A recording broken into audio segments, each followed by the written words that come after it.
মাত্রই ছোট্ট ভিডিওতে আপনি যে কোনো ধরনের নাউনকে খুঁজে বের করতে পারবেন। তার প্রথম টেকনিকটা হচ্ছে যে কোনো সাফিক্স দেখে, কোন সাফিক্স দেখে সহজেই আমরা বুঝতে পারবো যে এগুলো নাউন। যেমন হচ্ছে কোথাও যদি আমরা TION SSION লাস্টে TY এবং হচ্ছে DOM SHIP EROR MENT ENCE ANCE এগুলো যদি থাকে, তাহলে এই সাফিক্স দেখেই আমরা সহজেই বুঝতে পারবো যে এগুলো নাউন। তাছাড়াও নাউন চেনার কিন্তু আরও কার্যকরী কিছু কৌশল আছে। যেমন হচ্ছে যে সেন্টেন্সের শুরুতে সাবজেক্ট প্লেসে যদি কোনো ভার্ব থাকে, তাহলে এটা হচ্ছে জিরান্ট হিসেবে নাউনের কাজ করে।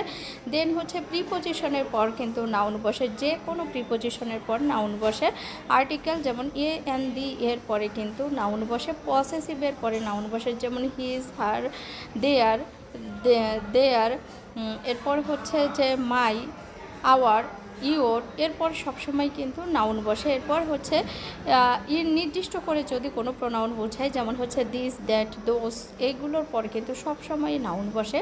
এবার হচ্ছে প্রিন্সিপাল ভার্বের পর কিন্তু সবসময় নাউনের ব্যবহার থাকে। তো অ্যাডজেক্টিভের পরে সবসময় নাউন বসে। এই ছোট্ট ভিডিওর এই টেকনিকগুলো যদি আপনি ফলো করতে পারেন, তাহলে যে কোনো প্রতিযোগিতামূলক পরীক্ষা থেকে শুরু করে সব জায়গায় আপনি নাউনকে সহজেই খুঁজে বের করতে পারবেন।